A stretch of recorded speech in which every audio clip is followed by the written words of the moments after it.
2 ஆண்டுகளுக்கு முன்பு இளைஞரணியுடைய 2வது மாநில மாநாட்டை சேலத்துல வெற்றிகரமா நடத்தி காட்டணும்.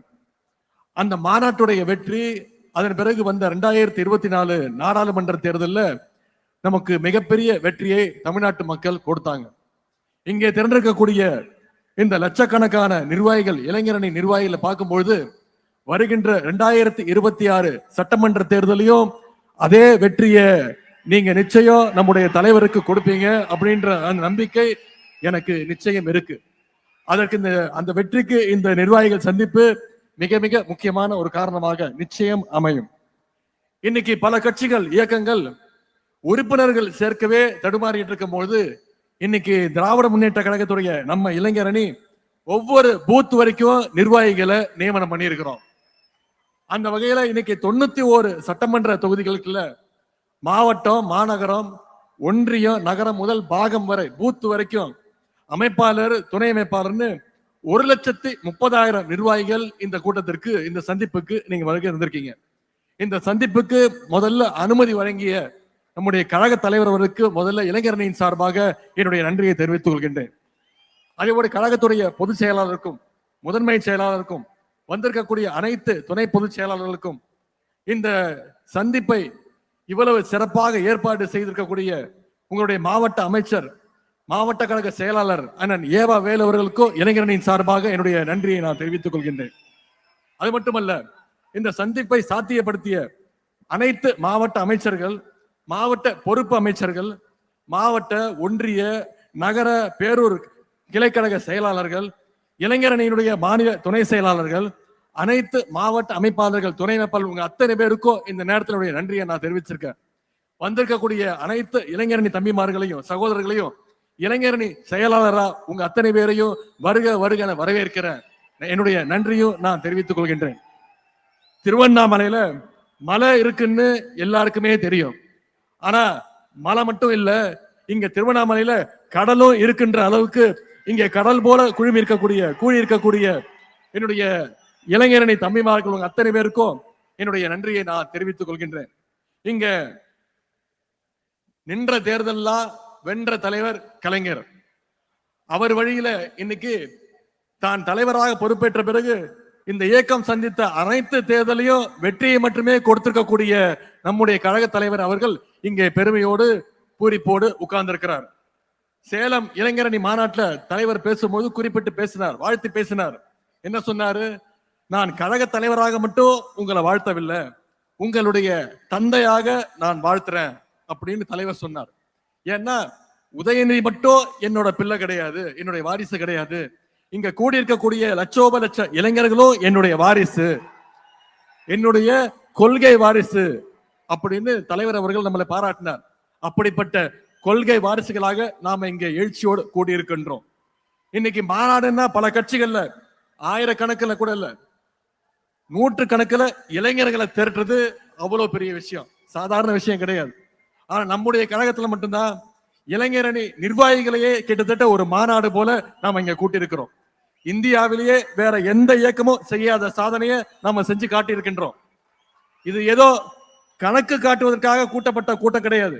நம்முடைய எதிரிகள் போடுகின்ற தப்பு கணக்க சுக்குநூறாக உடைக்கின்ற கூட்டம் இங்க வந்திருக்கக்கூடிய இளைஞரணி கூட்டம், கொள்கை கூட்டம். பொதுவா இளைஞர்கள் அதிகமா கூடுனா அவங்களை கட்டுப்படுத்த முடியாது, கட்டுப்பாடு இருக்காது அப்படின்ற ஒரு பிம்பம் இப்ப வந்திருக்கு. காட்டாற்று வெள்ளம் மாதிரி போயிட்டே இருப்பாங்க, யாரும் கண்ட்ரோல்லையும் இருக்க மாட்டாங்க அப்படின்ற ஒரு பிம்பம் இன்னைக்கு இருக்கு. அவங்களை யாரும் கட்டுப்படுத்த முடியாதுன்னு சொல்லுவாங்க. ஆனா நம்முடைய கழக இளைஞரணியினர் அப்படி கிடையாது, மிகுந்த கட்டுப்பாடு மிக்கவர்கள் என்பதற்கு இங்க கூடியிருக்கக்கூடிய இந்த கூட்டம் சாட்சி. கட்டுப்பாடு இல்லாம 1 லட்சம் இல்ல 1 கோடி இளைஞர்களை திரண்டாலும் அதனால யாருக்கும் எந்த பயனும் கிடையாது. அப்படிப்பட்ட கட்டுப்பாடு இல்லாத கூட்டத்தை வச்சுக்கிட்டு யாராலையும் எதையும் சாதிக்கவும் முடியாது. ஆனா உங்களை மாதிரி கட்டுப்பாடோடு இருக்கக்கூடிய இந்த கூட்டம், கொள்கை கூட்டம், கழகத்திற்கு மட்டுமல்ல இன்னைக்கு ஒட்டுமொத்த தமிழ்நாட்டுக்குமே மிகப்பெரிய ஒரு பலம்னு என்னால உறுதியாக சொல்ல முடியும். மற்ற இயக்கத்துல எல்லாம் தொண்டர்கள் இருப்பாங்க, நிர்வாகிகள் இருப்பாங்க, தலைவர்கள் இருப்பாங்க, பொறுப்பாளர் இருப்பாங்க. ஆனா திமுகவில் மட்டும்தான் உண்மையான அன்போட உடன்பரப்பேன்னு கூப்பிடுற கூட்டம் நம்முடைய திமுகவில் மட்டும்தான் இருக்கு. இன்னைக்கு நம்முடைய திராவிட முன்னேற்ற கழகம் 75 ஆண்டுகளை கடந்து 76வது ஆண்டுல நாம நடைபோட்டு இருக்கோம். இந்த 75 ஆண்டுகள்ல உடன்பிறப்புகள் சிறைகளுக்கு போயிருக்காங்க, சித்திரவதைகளை அனுபவிச்சிருக்கிறாங்க, ஏன் மொழிக்காக தன்னுடைய உயிரையே தியாகம் பண்ணி இருக்கிறாங்க. ஆனா நம்முடைய உடன்பிறப்புகளாக இருக்கட்டும், இளைஞரணி தம்பிகளா இருக்கட்டும், எந்த நேரத்திலையும் களத்திலிருந்து பின்வாங்கியது கிடையாது, ஆதிக்கத்துக்கு அடிபணிஞ்சதுக்கு நிச்சயம் கிடையாது, எந்த நேரத்திலையும் சுயமரியாதையை விட்டு கொடுத்தது கிடையாது. அப்படிப்பட்ட திமுகவை இன்னைக்கு சில பேர் மிரட்டி பார்க்கறாங்க. குறிப்பா குஜராத்ல ஒரு நிகழ்ச்சி, அதுல பேசின ஒன்றிய உள்துறை அமைச்சர் திரு அமித்ஷா அவர்கள் பேசுறார், நமக்கெல்லாம் ஒரு சவால் விட்டுருக்கிறார், பீகார்ல நாங்க வெற்றி பெற்றுட்டோம், அடுத்து எங்களுடைய இலக்கு தமிழ்நாடு, அடுத்து எங்களுடைய டார்கெட் தமிழ்நாடுன்னு ஒன்றிய உள்துறை அமைச்சர் திரு அமித்ஷா அவர்கள் பேசுறார். நான் திரு அமித்ஷா அவர்களுக்கும் அவருடைய அடிமை கூட்டத்திற்கும் சொல்லுகின்றேன், நீங்க எவ்வளவு சீண்டினாலும் எவ்வளவு மிரட்டினாலும் அதை எதிர்கொள்வதற்கு எங்களுடைய கருப்பு சிவப்பு படை, எங்களுடைய இளைஞரணி படை என்றைக்கும் களத்துல தயாராக இருக்கும். பேரறிஞர் அண்ணா அவர்கள் 1949ல நம்முடைய இயக்கத்தை கட்சியை ஆரம்பிக்கும் போது சொல்லிட்டு தான் ஆரம்பிச்சாரு. என்ன சொன்னாரு? டெல்லியினுடைய ஆதிக்கத்தை எதிர்க்கத்தான் நாங்க வரோம்னு சொல்லிட்டு தான் கருப்பு சிவப்பு கொடியை ஏத்தினார் பேரறிஞர் அண்ணா அவர்கள். அன்னைக்கு ஆரம்பிச்சு இன்னைக்கு வரைக்கும் தமிழ்நாட்டை காப்பாற்றுவதற்கான அந்த போர்க்களத்துல திராவிட முன்னேற்ற கழகம் என்னைக்குமே முன்வரிசையில இருந்திருக்கு. இந்த போர்க்களத்துல எதிரிகள் தான் மாறி மாறி வந்திருக்காங்களே தவிர திராவிட முன்னேற்ற கழகம் என்னைக்குமே அதே வலிமையோடு இன்னைக்கு இருந்திருக்கு. ஏன்னா நம்முடைய முதலமைச்சர் அவர்கள் ஏற்கனவே சொன்ன மாதிரி தமிழ்நாடு என்னைக்குமே டெல்லிக்கு அவுட் ஆஃப் கண்ட்ரோல் தான். அப்படிப்பட்ட நம்மளை பார்த்து தயாராக இருங்க, நாங்க தமிழ்நாட்டுக்கு வரோம்னு மிரட்ட பாக்குறாங்க. திராவிட முன்னேற்ற கழகம் ஏதோ ஆட்சி அதிகாரத்துக்கு வரணும், பதவியை தக்க வச்சுக்கணும்னு உருவாக்கப்பட்ட இயக்கம் கிடையாது. இது தமிழ்நாட்டு மக்களை, தமிழினத்தை காப்பாற்றுறதுக்காக துவங்கப்பட்ட இயக்கம். மிசா எனும் நெருப்பாற்றில நீந்தி வந்த இயக்கம். உலக வரலாற்றிலேயே ஈடு இணையில்லாத மொழி போரை நடத்தி அதிலையும் வெற்றி பெற்ற இயக்கம் திராவிட முன்னேற்ற கழகம். தமிழ் மொழிக்காக தண்டவாளத்துல தலை வைத்த இயக்கம் திராவிட முன்னேற்ற கழகம். பல துரோகங்களை, பல அடக்குமுறைகளை வீழ்த்திய இயக்கம் திராவிட முன்னேற்ற கழகம். இப்படிப்பட்ட எங்களை பார்த்து குஜராத்ல உட்கார்ந்து மிரட்டி பணிய வைக்கலாம்னு நினைச்சா நிச்சயம் அது உங்க கனவுல கூட நடக்காது. இங்க கூடி இருக்கக்கூடிய இளைஞரணி தம்பிமார்களும் தலைவருடைய உடன்பிறப்புகளும் இருக்கிற வரைக்கும் நிச்சயம் அது நடக்க விட மாட்டாங்க. ஆகவே கடைசி உடன்பிறப்பு இருக்க வரைக்கும் தமிழ்நாட்டை சங்கி கூட்டத்தால தொட்டு கூட பார்க்க முடியாது. நீங்க பீகார்ல வெற்றி பெற்றிருக்கலாம், உத்தரப்பிரதேசம், மத்திய பிரதேசம்னு வடநாட்டுல நீங்க வெற்றி பெற்றிருக்கலாம், ஆனா தமிழ்நாட்டுக்குள்ள ஈஸியா நுழைஞ்சிடலாம்னு நீங்க தப்பு கணக்கு போடுறீங்க. ஏன்னா நிச்சயம் நடக்காது. ஏன்னா தமிழ்நாட்டுக்குன்னு ஒரு தனித்துவம் இருக்கு. தந்தை பெரியார் அப்படிங்கிற கொள்கை நெருப்பு தமிழ்நாட்டை என்னைக்கும் சுற்றி நின்று காப்பாத்திட்டு இருக்கு. பேரறிஞர் அண்ணா, டாக்டர் கலைஞர் அவர்களும் அவங்க இன்றைக்கும் உணர்வாக இருந்து நம்முடைய தமிழ்நாட்டை வழி நடத்திட்டு இருக்கிறாங்க. ஜனநாயகத்தை பாதுகாக்க தன்னுடைய 23 வயசுல மிசா கொடுமைகளை எதிர்கொண்ட கழக தலைவர் அவர்கள் நம்மை வழி நடத்த இன்றைக்கு இங்க இருக்கிறாங்க. பாஜக அப்படின்றது மதம் பிடிச்சு ஓடுற யானை அப்படின்னு நாம நினைச்சிட்டு இருக்கோம். ஆனா அந்த யானையை அடக்கிற அங்குசம் இதோ இங்க இருக்கக்கூடிய நம்முடைய கழக தலைவர் முத்துவேல் கருணாநிதி ஸ்டாலின் அவருடைய கைகள்ல நிச்சயம் இருக்கு. இது மோடிக்கும் தெரியும், அமித்ஷாவுக்கும் தெரியும். அதனாலதான் நேரா வந்தா ஜெயிக்க முடியாதுன்னு இன்னைக்கு பழைய அடிமைகளையும் புதுசா புது அடிமைகளையும் கூட்டிக்கிட்டு துணைக்கு அழைச்சுக்கிட்டு நம்மளோட மோத பாக்குறாங்க. பழைய அடிமைகள் புதிய அடிமைகள் மட்டுமல்ல, இன்னைக்கு சிபிஐ, இடி, இன்கம் டாக்ஸ், ஏன் எலெக்ஷன் கமிஷன், இப்படி எல்லாரு கூடயும் கூட்டணி வச்சு பாசிச பாஜக கூட்டு சேர்ந்து தமிழ்நாட்டுக்குள்ள நுழைய பாக்குறாங்க. இப்படிப்பட்ட பாஜகவை நம்பித்தான் எதிர்கட்சி தலைவர் எடப்பாடி பழனிசாமி அவர்களும் தேர்தல் களத்துக்கு வந்திருக்கிறார். ஆனா நாம அப்படி இல்லை. முழுக்க முழுக்க கழகத்துடைய தொண்டர்களையும் இளைஞரணி தம்பிமார்களையும் தமிழ்நாட்டு மக்களையும் நம்பி நாம களத்துக்கு வந்திருக்கிறோம். நாம தொடர்ந்து மக்களோட இருக்கோம், மக்களும் தொடர்ந்து நம்மோட இருப்பாங்க, அந்த நம்பிக்கையோட இருக்கும். 4 நாளுக்கு முன்னாடி சென்னையில அதிமுகவுடைய பொதுக்குழு கூடுச்சு. அதுல ஒரு தீர்மானம் போட்டாங்க. 2026ல திரு எடப்பாடி பழனிசாமி அவர்களை முதலமைச்சர் ஆக்குவோன்னு அடிமைகள் தீர்மானம் போட்டிருக்கிறாங்க. பொதுவா கார்ல பேட்டரி டவுன் ஆனா அதை 4 பேர் தள்ளி விட்டு ஸ்டார்ட் பண்ணலாம். ஆனா கார்ல இன்ஜினே இல்லைன்னா எவ்வளவு தள்ளினாலும் அது ஸ்டார்ட் ஆகாது.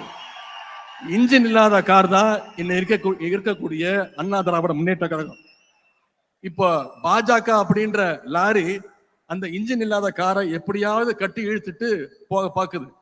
இன்னைக்கு திரு எடப்பாடி பழனிசாமி அவர் சொல்றார், நீதித்துறையை காப்பாற்றணும், தமிழ்நாட்டை காப்பாற்றணும்னு சொல்றாரு. முதல்ல அவர் காப்பாற்ற வேண்டியது அண்ணா திராவிட முன்னேற்ற கழகத்தை பாஜக கிட்ட இருந்து காப்பாற்றணும். இன்னைக்கு கட்சியில இருந்து ஒவ்வொருத்தரா வெளியே போயிட்டு இருக்கிறாங்க. ஆனா அவர் என்ன சொல்றாரு, யார் வேணாலும் வாங்க, யார் வேணாலும் போங்க, நான் மட்டும்தான் நிரந்தர பொதுச் செயலாளர். இதுதான் திரு எடப்பாடி பழனிசாமி அவர்களுக்கு தேவை. அவருக்கு தேவை மட்டும் கிடையாது, நமக்கும் தேவை அதுதான் என்பதை நீங்கள் உணர வேண்டும். திரு எடப்பாடி பழனிசாமி அவர்களே, உங்ககிட்ட ஒரே ஒரு விஷயத்த சொல்றேன். அடிமையா இருந்து சுகமா வாழ்றதை விட சுயமரியாதையோடு சுதந்திரமா வாழ்றதுதான் முக்கியம். இதோ இங்க இருக்கக்கூடிய எங்களுடைய லட்சக்கணக்கான திராவிட முன்னேற்ற கழகத்துடைய இளைஞரணி தம்பிமார்கள், கருப்பு சிவப்பு இளைஞர்கள் இங்க பாருங்க, சுதந்திரமா இருக்கும், குறிப்பா சுயமரியாதையோடு இருக்கும். அதனாலதான் இன்னைக்கு நம்மளை நோக்கி தமிழ்நாட்டு இளைஞர்கள் தொடர்ந்து வந்துட்டு இருக்கிறாங்க, தங்களுடைய ஆதரவை கொடுக்கிறாங்க. பாசிச சக்திகளிடமிருந்து தமிழ்நாட்டை காப்பாற்றுகின்ற ஆற்றல் திராவிட முன்னேற்ற கழகத்துக்கு மட்டும்தான் உண்டுன்னு இன்னைக்கு தமிழ்நாட்டு மக்கள் நிச்சயம் நம்புறாங்க. மக்களுக்கு அந்த நம்பிக்கையை வித்துட்டவர், அந்த நம்பிக்கையை பெற்றுள்ள தலைவர் நம்முடைய கழக தலைவர் அவர் இங்க வந்திருக்கிறாங்க. கழக தலைவர்கள் மீது மக்களுக்கு இருக்கக்கூடிய அந்த அசைக்க முடியாத நம்பிக்கை தான் பாசிச சக்திகளையும் அடிமை கூட்டத்தையும் அவங்களுடைய கண்களையும் உறுத்திக்கிட்டு இருக்கு. அதனாலதான் அமைதி பூங்காவா இருக்கக்கூடிய தமிழ்நாட்டுல எப்படியாவது நுழைஞ்சு ஏதாவது ஒரு கலவரத்தை செய்யலான்னு முயற்சி செஞ்சுக்கிட்டு இருக்கிறாங்க. அந்த பாசிச கலவர சக்திகளுக்கு தமிழ்நாட்டு மக்கள் சார்பாக இளைஞரின் தன்மைமார்கள் நாம அத்தனை பேர் சொல்லுவோம், we will never allow you, we are ready to face the consequences. நாங்கள் உங்களை நிச்சயம் தமிழ்நாட்டுக்குள்ள அனுமதிக்க மாட்டோம். அதனால் ஏற்படுகின்ற விளைவுகளை நிச்சயம் களத்துல சந்திப்போம்.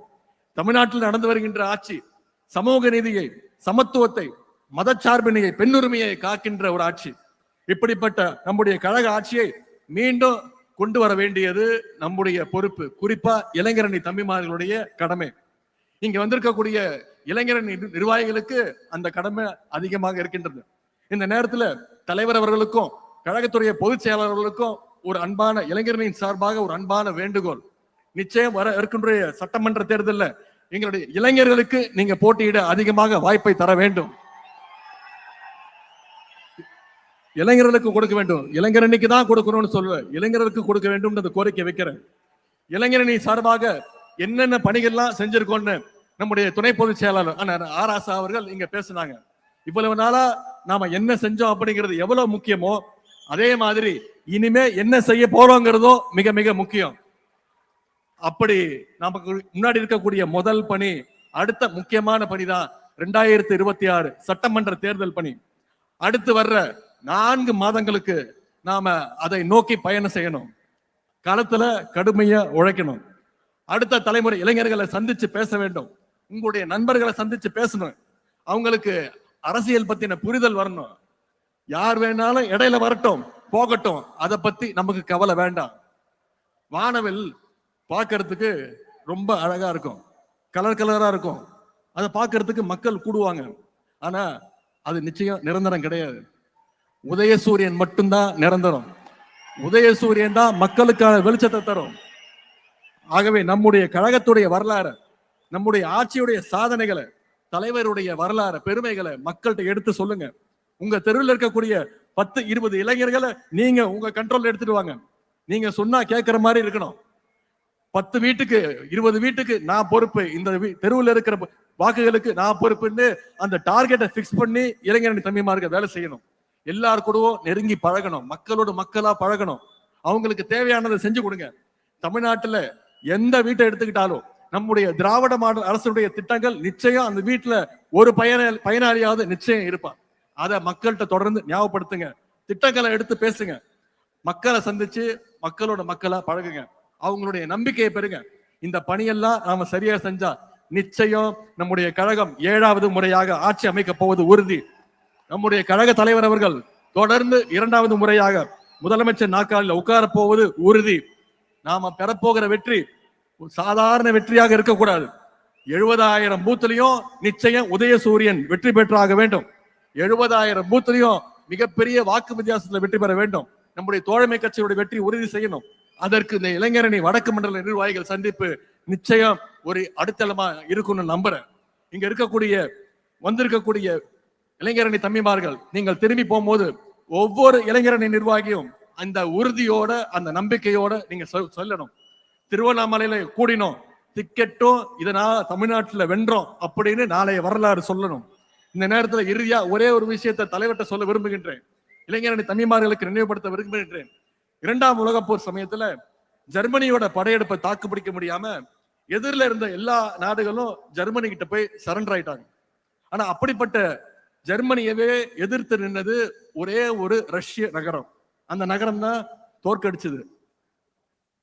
அந்த நகரத்துடைய பெயர் ஸ்டாலின் கிராட். அதே மாதிரி நம்ம நாட்டுல பாசிஸ்டுகளுக்கு எதிரான போர்ல இந்தியாவின் ஸ்டாலின் கிராடா இருந்து நம்முடைய தமிழ்நாடு காலத்துல நின்று ஜெயிச்சு காட்ட வேண்டும். நம்முடைய தலைவர் தலைமையை மீண்டும் கொண்டு வர வேண்டும். அதற்கு இங்க கூடியிருக்கக்கூடிய லட்சோப லட்சம் இளைஞரணி பட்டாளம் நம்முடைய தலைவர்களுடைய கரங்களை நாம் வலுப்படுத்த வேண்டும். வென்றோம் வென்றோம் வென்றோம் 200 படைப்போம் வரலாறு என்ற சாதனையை படைக்க அடுத்த 100 நாட்கள் இளைஞரணி தம்பிமார்கள் களத்துல இருந்து உழைப்பதற்கு நாங்கள் தயார் தயார் தயார் என்று தலைவரிடத்துல நாங்கள் உறுதி சொல்கின்றோம். இந்த வாய்ப்புக்கு நன்றி கூறி விடைபெறுகின்றேன். தலைவர்களுக்கு நன்றி, வணக்கம்.